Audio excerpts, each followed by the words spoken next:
Good evening. In today's session, let's discuss regarding capital account. Hope you all attended yesterday's class.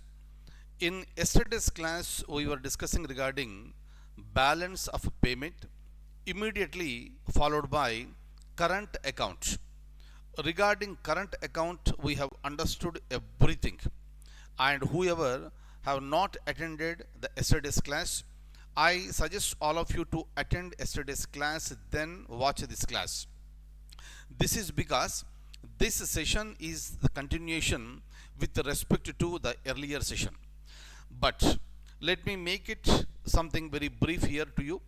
We are discussing regarding balance of payment, and we understood what exactly is the balance of payment. We also understood that there are two parts in BoP. One is the current account and the second one is the capital account. Regarding current account, we have understood everything, and regarding capital account, we are going to understand everything in this session. Plus, we are going to compare with the differences between current account and capital accounts. But let me first tell you regarding the capital account. For example, I'll just give you one small example to you for your better understanding. For example, there is a company, and for that company, I am the sole owner, meaning no partners, and I am the only person who is owning this particular company. In the sense, whatever is the investment, I have invested on my own. If I don't have the money, right, I get the loan from the bank, I get the loan from somewhere. But whatever the investment that happened in this company, that belongs to me. So whatever the transactions that are taking place, I should take the responsibility because I am the sole owner and I am considered to be the proprietor. Clear? So this is the basic idea. So here, whatever the assets and liabilities we have in this company, I own the responsibility. Nobody is responsible for this. Clear? But sometimes what may happen, some other people may be interested to join this company. They invest some money and they become the partners. So then, instead of one person, you have 2, 3, 4, 5, the number will increase. So when you have, more than one person, that is considered to be shareholders. So it is not just proprietorship now, but this became a partnership company where many people have become the shareholders, and everybody need not have the same amount of shares. Say for example, I may be holding 50%, other person may be 10%, other person 15%, 20. Like this, it will vary, from person to person. And depending on the amount that is invested by that particular person, the shares will be allotted, and that is called the shareholders. But the point is that why somebody will invest in my company? Clear? Why somebody will invest in my company? Because this company became very attractive. So because the company is growing. In the similar manner, if you look at the international level, especially after 1991 economic reforms in India, India became very attractive hub with respect to the foreign direct investment. So because of the liberalization, globalization and privatization, the global community understood that if we invest in India, we can reap many profits.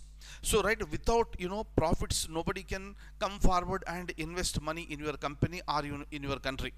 That is the reason why the policies of the government are really very important. And our policies are so attractive today that the foreign companies are getting attracted to India for investing in India, and that money is coming in the form of the foreign direct investment. But where do you keep that money? So when that money is coming to India, that money has to be kept in one account, and that account is called capital account. Am I clear? And this is not just money coming from outside. Sometimes India may also want to invest in other countries. Just like we have the FDI policies, other countries will also have the same. Just like other countries are getting attracted to India, we may also get attracted to other countries because we may reap more benefits. So that is the reason why money is entering, flowing into India. Money is going out of India. For that reason, you need to have an account, and that account is called capital account. Am I clear? That's it. So you have to remember this one. But now you need to understand, whatever the money that is coming into India, that is not in rupees, because this is at the international level. You need to have the international currency, and specifically the dollar. That is the reason why, if any company wants to invest in India, it is coming through the process of a foreign direct investment, and that investment is coming through capital account, and that is coming in the form of the foreign exchange. So the more foreign exchange we have, more comfortable the country is. Because when you have more foreign exchange with you, paying for your import bills will become very easy for you. That is the reason why every country will try to attract lots of foreign exchange, right? Apart from the money, apart from the foreign exchange that we are getting through current account, majority of the money is coming through the capital account. Plus the money that is coming in the form of FDI into India, that will not be moving back immediately, because that money is coming into India with certain restrictions.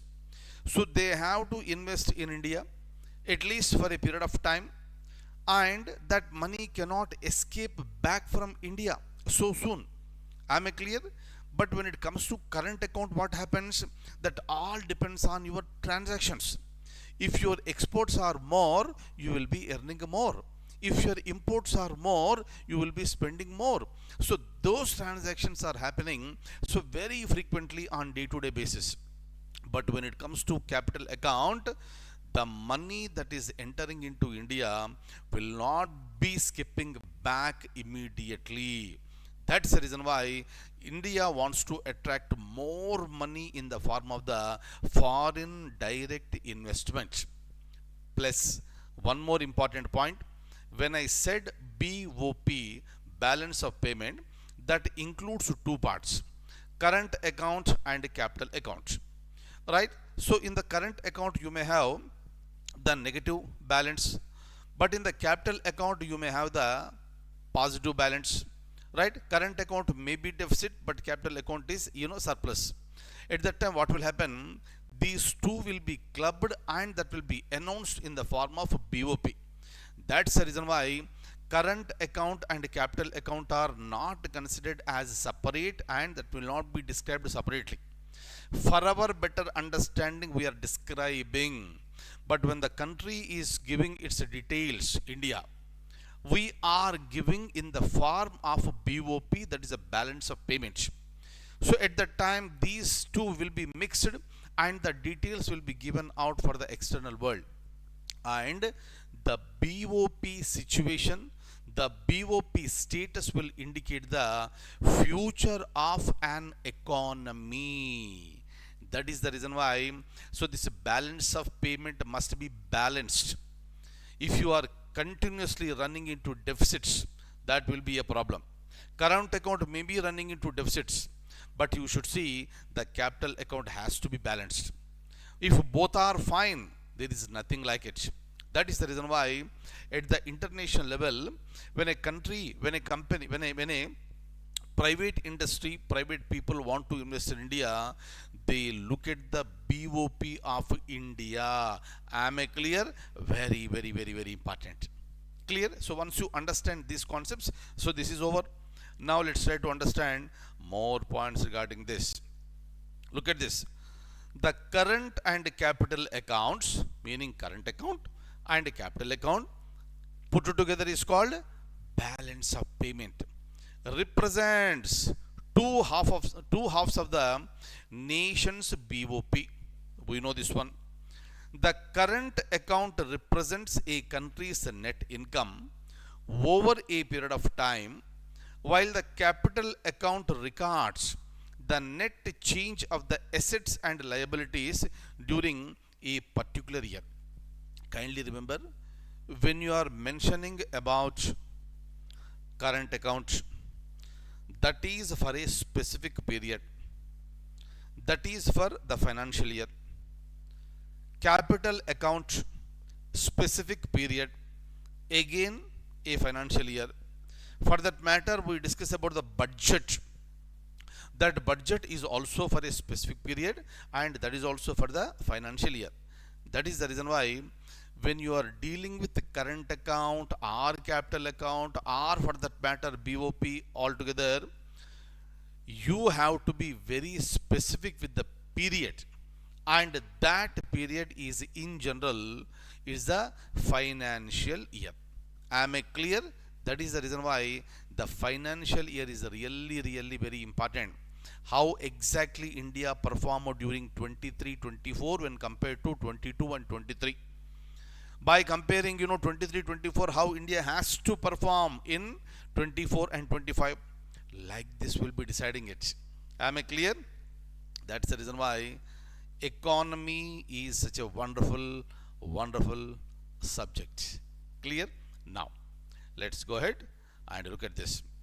So when it comes to the current account deals with the receipts and payments in cash as well as non-capital items, right? But when it comes to capital account, it reflects the sources and utilization of the capital. So from where exactly the money is coming and for what purpose that money is being used, that is reflected in capital account. And the sum of the current account and capital account that is reflected in the balance of payment will always be how much? Zero. This is a very important point. Clear? And another thing, let me tell you, which of the following is the statements is are true? That may be a question. Balance of payment reflects only current account. BoP reflects only capital account. BoP reflects both capital and current accounts. BoP does not reflect both. Your answer should be, it is reflecting both capital and current accounts. Clear? So once you understand these concepts, my dear friends, let whatever may be the examination, you will be in a position to answer it very easily. So when it comes to any surplus or deficit in the current account, understand very clearly, I have explained this point to you. Any surplus or deficit in the current account is matched and cancelled out by an equal surplus or deficit in the capital account. Very important. By matching these two, the BoP is announced. Am I clear? And the current account deals with the country's short-term transactions. So that may happen, on day-to-day basis. Clear? That may happen on weekly basis, because these transactions are short-term. So when you are importing, you have to pay. When you are exporting, you have to receive. So those things will happen in a very short period. And these are also referred to as the actual transactions, because they have the real impact on the income, output and employment levels through the movement of the goods and services in the economy. That is the reason why country's actual income will be taken into consideration by looking at the current account. Am I clear? Whatever the money that is coming in the form of the capital account, that is not ours. Clear? So that came from other country, that is being invested in India, and whatever they are investing, they will take their share back. All the profits will go back to them. But when it comes to current account, once the money came to India, that is ours. Is that okay?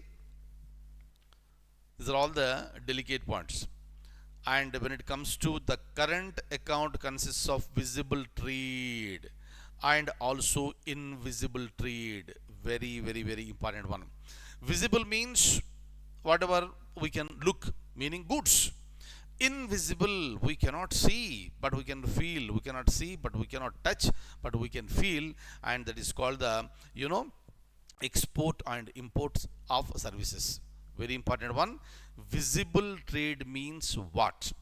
Visible trade means export and import of goods. Invisible trade means export and import of services. Very, very, very, very important. Similarly, the credit and debit of the foreign exchange from these transactions are also recorded in the balance of the current account. The resulting balance of the current account is approximated as the sum of the balance of trade. In yesterday's session, we understood what is the meaning of BoT, right? So balance of trade. What is balance of trade? I have given you the formula also. Exports minus imports. Am I clear? That is the reason why, you know, following the classes in the same sequence is really very important for understanding the subject in depth. Now, so when it comes to, you know, in accounting, capital account is a general ledger account that is used to record the owner's contributed capital and retained earnings. Simple point here. When FDI is coming to India, that FDI may be coming in the form of two different investments. One is called greenfield investments. Second one is called brownfield investments. The details of these two I am going to explain to you in the next session when we discuss about foreign direct investment. But I will give you a brief on this one. So when FDI is coming to India, if that FDI is being invested in already existing companies, they have the structure, they have the buildings, they have the office, they have the machinery, everything. That investment is called brownfield investment. And larger FDI is coming for the investment in brownfield investments. Got it? Second one is the greenfield investments. You might have heard about the greenfields. For example, if you look at the airports in India, most of the airports that are coming up now are greenfield, meaning there is nothing. Just they have the land and every infrastructure is built by them. That is called greenfield investments. Am I clear? But when FDI is coming, if FDI is being invested in the greenfield, it will take a lot of time for the development. That is the reason why they try to invest in brownfield investment. Am I clear? Similarly, when it comes to the sole proprietorship, I gave you this example in the beginning. This section would refer to as the owner's equity and in the corporation shareholders equity. Simple point. When somebody is getting the share in my company, they are becoming the shareholders. That is no more a proprietorship. If I am only the proprietor, then 100% belongs to me. All assets and liabilities are the responsibilities of mine. But when it comes to the shareholders, assets belong to all, liabilities also belong to all. Am I clear? Very, very, very, very important one. Next. Right. So the same thing, which we have discussed already. You can just go through this one. BoP means capital and current accounts. Is that okay? So there is a small definition difference. So we have already discussed. Similarly, when it comes to the, the capital account, again that can be broken into financial account and capital account. Is that okay? So when it comes to the capital account, it shows the net worth of the business at a specific point of time. And it is also known as owner's equity for the sole proprietorship or shareholders equity for the corporation. And this is reported in the bottom of the section of the balance sheet. So every year the balance sheet is released by the companies. So by looking at the balance sheet, at the bottom we have a column and that mentions whether the company is a proprietorship or a corporation. Corporation means you have the shareholders. Is that okay? Right. Now let's go ahead. Look at this. So the last one, let's see. Changes in the BoP can provide clues about the country's relative level of the economic health and future stability. Very, very, very, very important one. You know, so by looking at the balance of payment, you can say, right, what will be the economic future of the nation? Am I clear? The country has to be stable. Economy has to be stable. How can we say? By looking at the BoP, we can say. The capital account indicates whether a country is importing or exporting capital. Big changes in the capital account can indicate how attractive a country is to foreign investors and can have a substantial impact on the exchange rates. That is the reason why when we start attracting more FDI, that will have a great impact even on the exchange rate also. Am I clear? So this is regarding the capital account, and we also discuss regarding the current account points with the comparison. Put it together is called BoP, and in the next session we are going to discuss regarding FDI, foreign direct investment. Thank you so much, and I will see you in the next session. Take very good care.